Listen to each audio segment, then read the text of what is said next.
bendiciones. Qué gusto es estar compartiendo con ustedes un capítulo más de esta serie Hijos de Pastores. Hoy estaremos conversando con dos buenos amigos.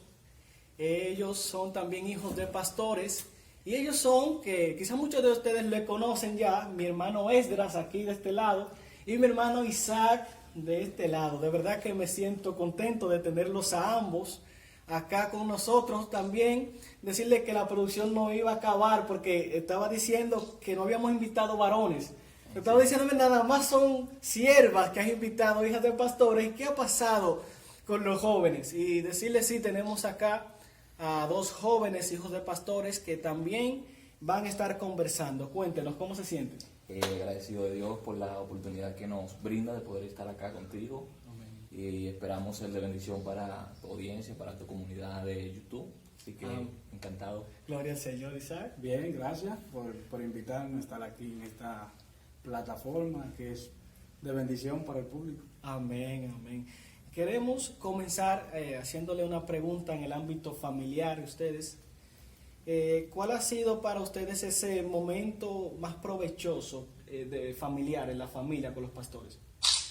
Dios nos ha dado esa gracia de haber nacido en un hogar cristiano, y para mí los momentos más provechosos es cuando nuestro padre, principalmente cuando éramos más pequeñitos, dedicaba tiempo a instruirnos, a enseñarnos en la palabra de Dios. Mi papá no nos contaba los cuentos tradicionales que se le narran a los niños antes de dormir, sino que lo que hacía era que nos contaba historias bíblicas. Y eso yo creo que es una de las experiencias que más me ha marcado a mí en mi convivencia con nuestros padres, la instrucción de la palabra. Amén. ¿Y para ti, Esdras? Amén. Yo realmente me siento privilegiado de haber nacido en una familia cristiana. Yo pienso que si Dios me diera la oportunidad nuevamente de elegir en qué tipo de familia me gustaría crecer, elegiría nuevamente la familia que tengo. En primer lugar porque, yo creo que jugó un papel fundamental el hecho de que yo hoy le sirvo a Dios, el haber nacido en una familia cristiana. Creo que aunque no todo el tiempo, no desde el principio yo era cristiano, sí, que había tenido una convicción sobre el Evangelio, no obstante, esos fundamentos que acaba de decir mi hermano Isaac fueron trascendentales para que en un momento yo pudiese tomar la decisión. Recuerdo que nuestro padre siempre los fundamentos de la fe cristiana, esas historias, todo eso jugó un papel importante al momento de nosotros tomar nuestra decisión de seguir a Cristo. La Biblia dice que la fe viene por el oír. Amén. Y todas esas enseñanzas bíblicas que a lo largo de toda nuestra vida, en nuestra infancia especialmente, eso jugó un papel importante. Por ejemplo, yo creo que el hecho de yo haber nacido también en una familia cristiana fue algo también que me ayudó mucho en mi vida como estudiante universitario y en lo que es hoy mi carrera profesional. Esa destreza que uno adquiere en la iglesia, destreza discursiva, todo eso, el amor por el conocimiento. También, por ejemplo, esa instrucción bajo la cual nosotros fuimos formados es como una especie de blindaje en cuanto a tantas influencias negativas que uno ve en el mundo. Por ejemplo, me acuerdo que cuando yo era pequeño, a veces uno escuchaba a algún jovencito, algún niño decir palabras malas. Así es. Y cuando nosotros veíamos eso, nosotros no conocíamos eso al interno de nuestra casa. Nosotros decíamos, se lo voy a decir a mi papá, porque nuestro padre nos había enseñado que había que hablar correctamente, había que decir palabras buenas y no decir malas palabras. También, me acuerdo yo, nosotros vivimos cierta etapa, como joven al fin, que éramos un poquito inquietos. Y mi papá siempre, cuando nos iba a dar una pera, siempre tomaba las escrituras Citaba. y nos daba un pequeño sermón antes de darnos la pera. Y a veces uno creía que nos íbamos a salvar, que no nos iba a meter. Y siempre terminaba dándonos la pera, pero antes nos daba razones bíblicas por la cual tenía que darnos esa pera. Me imagino pensar, mira, Jesús también le dieron su pena, por eso se la ha ganado, Hermano, no nos salvábamos de esa pena. ¿Cómo ustedes catalogan a sus padres? Bueno, mira, mis padres son personas sumamente ejemplares. Yo creo que hay que canonizarlo. Es broma lo de canonizar. Pero el nivel de santidad y de integridad que tienen mis padres es admirable. Yo siempre he destacado eso de ambos, que son personas que no se puede cuestionar su vida cristiana. Son del tipo de personas que la gente no puede decir, fulano no es cristiano, Daniel no es cristiano, Lourdes no es cristiano, porque su vida ha sido de tanto ejemplo que no se puede cuestionar. No digo que sean perfectos, porque no hay ningún ser humano perfecto, pero su nivel de santidad, de integridad, la manera como han trabajado en su vida de piedad, ha sido de una manera extraordinaria. Mi padre es un pastor y yo he admirado eso toda la vida de mi papá, que nunca ha sido cuestionado con nada, y esa es una de las cosas que yo más admiro de él, la manera como él ha manejado su vida, y que tuve una persona con un nivel de santidad extraordinario. Yo creo que todos los cristianos tenemos algún nivel de santidad, pero hay cristianos que se han dedicado más a cultivar esa vida de piedad, y de ahí se van a basar los méritos que vamos a recibir en el reino de los cielos. Por eso la Biblia dice que todos acudiremos ante el tribunal de Cristo. Los cristianos, los creyentes, los que pusieron su fe en Jesucristo, y los que no pusieron su fe en Jesucristo acudirán al tribunal de Cristo. Ahora, nuestros méritos, nuestra recompensa estará basada en la manera como nosotros nos esforzamos en nuestra vida de santidad. Así mi papá, yo considero, y mi madre son personas que han trabajado bastante en eso. Eso es un ejemplo grato cuando, siendo ustedes ya adultos, ¿verdad? Pueden decir que estas maravillas de sus padres, es decir, esa enseñanza todavía sigue aquí. Qué bueno, Esdras. Exactamente, corroboro plenamente con lo que acaba de decir mi hermano Isaac. O sea, la concepción que tenemos sobre nuestro Padre es muy elevada.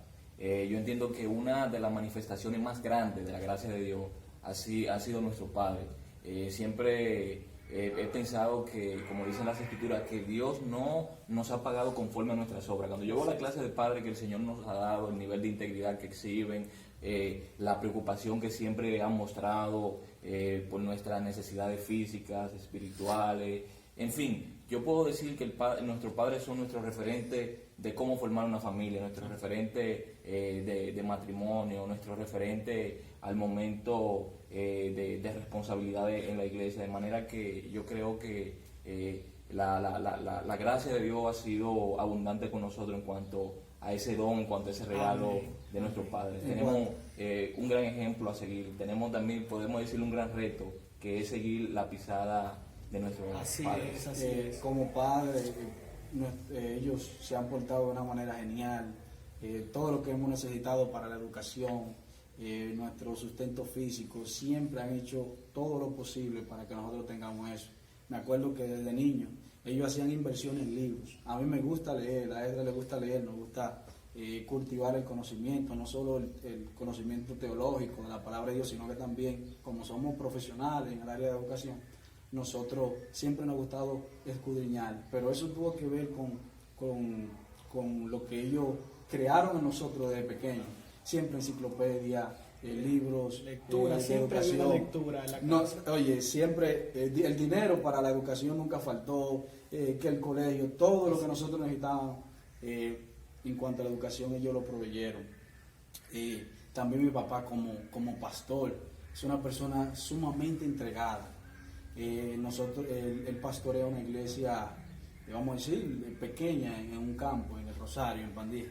Y no es una iglesia donde él pueda decir, me voy a entregar a tiempo completo y lo único que voy a hacer es pastorear, porque la iglesia no entrega los recursos suficientes para poder mantener al pastor. Sin embargo, él lo que ha hecho toda su vida es invertir en la obra de Dios. Que si la iglesia necesita esto, que si hay un viaje, él de su propio trabajo, de sus propios recursos, lo que ha hecho es invertir en la obra de Dios, y eso es admirable. Un pastor preocupado, que siempre está orando por las ovejas y velando para que las cosas funcionen bien. Y si hay algo también en relación a eso que acaba de decir mi hermano Isaac, que me impresiona mucho de mi padre, es que a pesar de tener aproximadamente 40 años en el pastorado, usted ve que nunca esa pasión, ese deseo de servir, como que nunca mengua, no se queja, sino que siempre lo vemos con esa insistencia, porque las personas conozcan de Dios, por ese amor por la iglesia. Es decir, el factor tiempo no ha afectado, no ha provocado que esa pasión, ese amor disminuya en cuanto a ese amor y esa pasión por la iglesia. Saben que es la primera ocasión que tengo a dos hijos de pastores sentados aquí a mi lado, y he esperado para hacer esta pregunta. O sea, sé que los hijos de pastores han tomado la decisión por Jesús de forma particular. En el caso de ustedes, ¿cómo fue tomar esa decisión? Decir, bueno, ya yo me voy a entregar al Señor. Bueno, mira, como te decía, Ezra y yo éramos dos chicos sumamente carpetosos, malos estudiantes, problemáticos, peleas en el colegio, en la escuela. Éramos tremendo, y éramos cuestionados, de que cristianos. Éramos de ese tipo de personas que la gente decía de que cristiano. Me acuerdo yo en el colegio, yo hice parte de la educación básica y todo el bachillerato lo hice en el Colegio Evangélico Luis Ruz. Y me acuerdo que cuando iba el orientador a buscar los estudiantes que tenían un bajo rendimiento, nosotros siempre estábamos en la lista de esos estudiantes que no hacían nada, que no hacían tareas, y él decía a que el 90% son evangélicos. Ay, santo. Y eso era tremendo. Yo llegué a pasar mucha vergüenza, porque a veces habían profesores que, como sabían que tú eras cristiano, decían, usted no es cristiano, usted no parece cristiano. Pero todo ese proceso, llegó un momento donde uno pudo reflexionar y uno pudo conocer al Señor y nacer de nuevo, porque una cosa es nacer en el Evangelio y otra cosa es que el Evangelio nazca en ti. Llegó un momento donde yo tuve esa experiencia extraordinaria de haber conocido a Jesús y nacer de nuevo. Y a partir de ese momento todo cambió. A partir de ese momento el comportamiento fue diferente, las calificaciones mejoraron de manera extraordinaria. Nuestros 2 últimos años del bachillerato fueron excelentes. Eso despertaba los elogios, los aplausos de los profesores y de los compañeros, de la manera que cambiamos, y eso continuó hasta la universidad, que por la gracia de Dios tuvimos un excelente desempeño. Amén. Entonces, amén. La historia mía y la de Isaac se parece mucho en muchos aspectos, pero realmente me traslado a cuando aún no estábamos en el colegio, que yo recuerdo que estudiábamos en la escuela Sector Sureste, una escuela llamada Sector Sureste, y nuestro padre tuvo que sacarnos de escuela Sector Sureste por el por el comportamiento que teníamos, las quejas de los profesores. Y una de las opciones, mi padre tenía varias opciones, y las opciones que tenía a mano para llevarnos a un centro educativo eran 2 colegios cristianos. Creo yo que el padre de nosotros decidió llevarnos a un colegio cristiano, para que no haga un exorcismo, como para que no hay de otra ya. Nos reformen, porque ya habíamos estado en varios centros educativos y el comportamiento era el mismo. Cuando llegamos al colegio, inmediatamente no cambiamos, sino que seguíamos con el comportamiento, que pelea para acá, que pelea para allá. Como tú continuaste siendo más agresivo en el colegio. O sea, y vemos ahora que Isaac se ve más tranquilo, ¿verdad? Pero era el que peleaba más en el colegio. Wow. Mucha gente no cree esto, es lo que nosotros estamos contando. Sí. Ahora nosotros lo expresamos y lo decimos y la gente no cree eso. Y eso era constantemente una queja en la dirección del colegio, las calificaciones. Yo recuerdo que porque Isaac, como cuenta, decidió cambiar antes que yo, y hubo un compañero que le dijo a Isaac, ¿qué es lo que le pasa a tu hermano que no se comporta como cristiano? ¿Por qué él es tan agresivo? Y esas fueron de las cosas que pienso que Dios comenzó a utilizar para ministrarme, o sea, para traerle en mí esa convicción, para que yo entendiera que tenía que cambiar. Yo recuerdo ese comentario de ese estudiante. Aparte de eso, lo que decía Isaac de los profesores, que uno se avergonzaba, y lo que más nos avergonzaba a nosotros era que mencionaban el nombre del cristianismo. Wow. Y yo recuerdo que comencé a reflexionar en un momento determinado de mi vida, y yo, ¿pero qué es lo que está pasando? Yo no estoy viviendo a la altura de lo que yo debo representar, a la altura de lo que es un hijo de Dios. Y esas cosas comenzaron a provocar en mí un deseo de de comenzar a cambiar algunos malos hábitos en mi vida, dejar a un lado la violencia, mejorar mis calificaciones. Y el cambio fue tan grande que yo recuerdo que, como dice Isa, los profesores comenzaron de hacer comentarios en ocasiones muy severos, negativos sobre nosotros, de que nos ministráramos nosotros mismos porque éramos los hijos del pastor. Decían, ministrese usted mismo, que esto, que lo otro. A mí principalmente porque yo, ya para ese tiempo, yo comencé a iniciar el ministerio de la música. Yo rapeaba, y mi ministerio yo lo inicié fue en la iglesia, cuando yo estaba en el colegio. Y ya me comenzaban a dar oportunidades en los talent shows, en las actividades del colegio. Y ya me comenzaba y ya la gente sabía que yo cantaba, que yo era el ministro de la calle. Y me comenzaba a dar un poquito de vergüenza cuando yo un profesor que delante de personas que le gustaba lo que yo hacía, de repente comenzaba a cuestionar mi fe. Una profesora, que la quiero muchísimo, me dijo una vez que me ministre un poco yo. Wow. El ministro de la calle, ministrese un poco usted. Wow. Y un profesor de idiomas también me hizo algo. Y yo dije, no, yo debo cambiar, porque si yo digo que soy cristiano y represento el cristianismo, yo tengo que vivir a la altura de ese llamado. Y Dios comenzó a utilizar esas situaciones para uno. Hemos estado hablando inconscientemente del bullying. Y eso es lo que se vive quizás por nuestras acciones. ¿Y qué del bullying? ¿Qué del bullying dentro de la iglesia? ¿Ustedes creen que existe o puede haber bullying dentro de la congregación? Quizás algunos hermanos, quizás que no pueden ser de la iglesia, de otras iglesias que les conocen, que quizás de una u otra forma ejercen cierto tipo de presión que puede llegar a tener en ustedes cierta reacción. ¿Qué creen ustedes? Yo creo que, siempre he creído que la iglesia no está en una burbuja.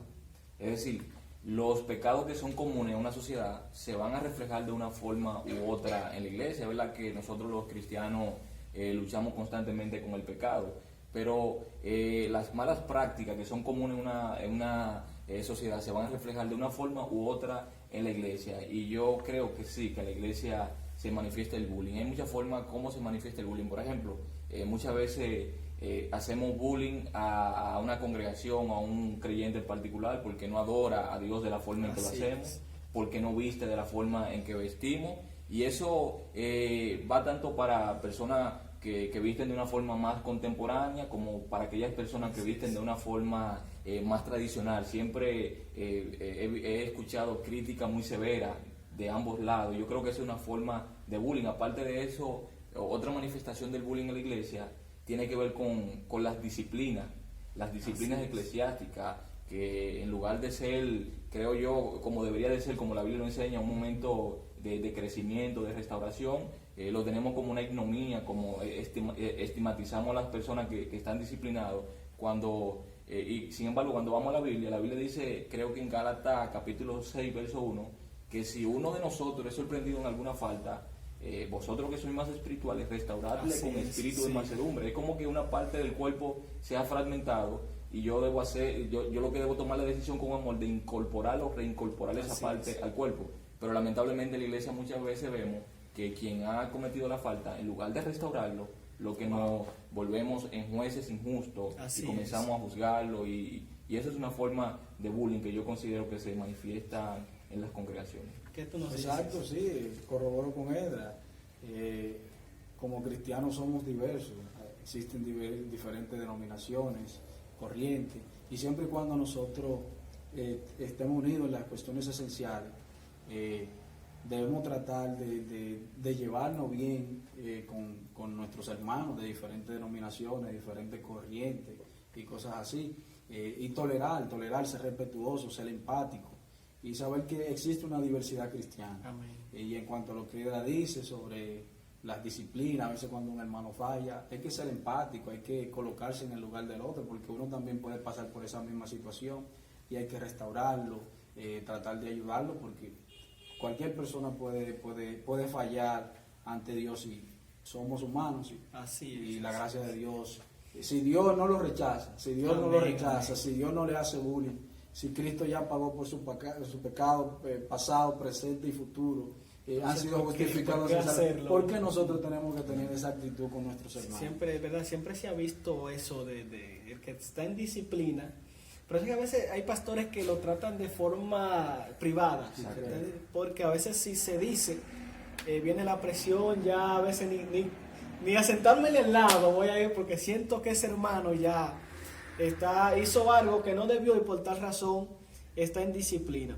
Entonces, si esta pregunta viene, si fuese un hijo de pastor que estuviera pasando por una situación de bullying, ¿cuál sería el consejo que ustedes le darían?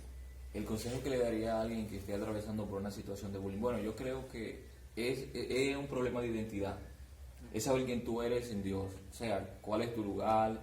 La Biblia dice que nosotros fuimos creados a imagen y semejanza de Dios. Así es. Y yo creo que cuando usted está convencido de que la imagen de Dios está en usted, no hay nadie que le pueda hacer bullying, porque sabe que su dignidad no depende de que haya cometido una falta, tu dignidad no depende de tu color de piel, de un aspecto físico, no, tu dignidad está fundamentada en que usted fue creado a imagen y semejanza de Dios, y aparte de eso, la Biblia dice tantas cosas maravillosas sobre nosotros que revelan cuál es nuestra identidad. Nosotros somos hijos de Dios. Dice la Biblia que somos hijos de Dios y que aún no se ha manifestado lo que vamos a hacer, pero en este momento, en este instante, usted es un hijo de Dios, de manera que nadie puede bajarle o disminuirle su autoestima, porque la autoestima de nosotros tiene que estar fundamentado en el hecho de que somos creados a imagen y semejanza de Dios y de que somos hijos de Dios, somos herederos y coherederos con Cristo. Yo creo que eso es suficiente como para desplomar cualquier avalancha de bullying que venga sobre nosotros. Amén. ¿Cuál es tu consejo? Exacto, nosotros fuimos creados a imagen y semejanza de Dios, somos seres con dignidad, tenemos dignidad humana, tenemos valor, por lo tanto no podemos ser tratados como cosas, como objetos, sino ser amados, porque somos seres humanos independientemente de cuál sea la condición, que sea pobre, que sea rico, que sea de tez blanca, que sea negro, no importa cuál sea la condición del ser humano, que estén en buenas condiciones mentales. Sí, de gente que no importa si usted es feo como yo, Sí. ¿verdad?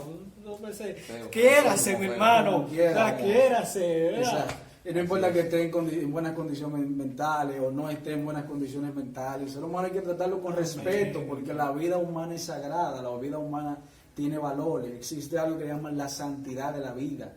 Y es por el hecho de que nosotros fuimos creados a imagen de Dios, hay que tratarlo con respeto. Y la gente que discrimina, dice la Biblia que son como jueces con malos pensamientos. Y la realidad es que debemos respetar a las personas, y aún más cuando somos cristianos, debemos desarrollar ese sentido de identidad. ¿Entiendes? Por el hecho de ser humanos tenemos razones para tener identidad, para entender que tenemos valor y que ese valor no va a depender de la opinión de otra persona. Pero aún más cuando somos cristianos. Amén. Que hemos sido escogidos, hemos sido justificados, salvados, perdonados, somos hijos de Dios, somos herederos. Cuando usted se va a la Biblia y ve todas esas promesas y todos esos beneficios que nosotros hemos recibido por el hecho de haber creído en Jesús como nuestro Señor y Salvador, te dice, yo soy el ser humano más afortunado del mundo. Y que Dios me ama, eso es algo extraordinario. O sea, cuando nosotros sabemos la concepción, la idea que tiene Dios sobre quiénes somos nosotros, o sea, no hay nadie que pueda hacernos bullying. La Biblia dice que nosotros somos justificados, es decir, la justicia de Cristo está en nosotros, de tal manera que cuando Dios nos mira a nosotros está viendo a Jesucristo. Y si cuando Dios nos mira a nosotros está viendo a Jesucristo, dime ¿qué? Ya no hay otra cosa. Exacto, mira, y cuando tú estás seguro de lo que tú eres y de lo que posees, tú eres una persona que defiende eso y te aferra a eso. Por ejemplo, en la universidad, nosotros pasamos 4 años en la universidad y muchas veces habían profesores que por el hecho de uno ser cristiano y ellos se sentían súper intelectuales, querían ridiculizar nuestra fe. Y nosotros hemos pasado tiempo estudiando y conociendo nuestra fe, y como dice la Biblia, que debemos prepararnos, ¿verdad? Estar preparados para presentar defensa y dar razón de la esperanza que hay en nosotros. Y muchas veces nosotros, sin miedo a que tengamos malas calificaciones o que el hecho de refutar a un profesor, de presentarle razones a favor de nuestra fe, de lo que nosotros creemos, cuando ese profesor intentaba ridiculizarnos, nosotros nos parábamos como un perro que quiere defender a su amo. Esa es la misma actitud cuando yo veía que un profesor quería ridiculizar la fe, cuando un profesor quería hablar mal de lo que yo creo, de lo que yo soy. porque yo me sentí identificado con eso. Y por eso era el valor que yo entiendo que tiene la palabra de Dios, que todo es vanidad, que todo es pasajero, pero la palabra de Dios permanece. Cabe destacar que lo hacíamos siempre con mucho respeto, como dice la Escritura, con mansedumbre. Y incluso muchos de esos profesores luego se acercaban a nosotros y nos felicitaban por la manera como nosotros defendíamos lo que creíamos con la convicción. No volví a preguntar más ya, con estos muchachos no están como que están preparados. Entonces, ya sabiendo que ustedes han estudiado una carrera, han crecido en su relación con el Señor, ¿seguirán ustedes esas pisadas de sus padres en un futuro? Bueno, yo le estoy corriendo al pastorado, que el pastorado y que deja uno calvo y me estoy poniendo calvo. Bueno, mira, yo amo la obra de Dios, me gusta servir a Dios, yo soy un predicador de la palabra de Dios, me encanta enseñar, y no sé si Dios me llamaba al pastorado, no tengo esa certeza, pero sí, yo pienso seguir sirviendo a Dios, ya sea en la prédica, en la enseñanza, y también pretendo desarrollar mi vida secular, porque yo considero que yo no tengo dos vidas, yo tengo una sola vida, y es una vida que glorifica a Dios. Y yo en cualquier escenario que esté, ya sea que cante, ya sea que predique, que enseñe como profesor, yo pienso glorificar a Dios con todo lo que yo hago, ¿entiendes? Yo creo que donde quiera que yo esté, yo tengo que poner el nombre de Dios en alto, yo tengo que glorificar su nombre, y yo lo que pretendo en mi vida es glorificar a Dios. Un servidor, hay una famosa frase de unos teólogos del pasado que decían que el fin de todo hombre es glorificar a Dios y disfrutar de Él. Nuestro disfrute, nuestro placer, lo que le da sentido a la vida es conectarse con ese propósito por el cual nosotros fuimos creados. ¿Y cuál es el propósito por el cual nosotros fuimos creados? Fue para glorificar a Dios. Y yo tengo que glorificar a Dios en el matrimonio, tengo que glorificar a Dios en mi lugar de trabajo, tengo que glorificar a Dios en la iglesia, en todo lugar. Nuestra vida debe ser un acto de adoración. Es presentar nuestro cuerpo en sacrificio vivo ante el Padre. ¿Esdras? Bueno, yo creo que a Esdras sí lo veremos. Bueno, mucha gente dice, tú como que tienes perfil de pastor, tú vas a ser el que va a sustituir a tu padre. Pero al igual quizá me apasiona mucho servir a la iglesia, la predicación, la enseñanza, el ministerio de adoración, todo eso participo de una forma u otra.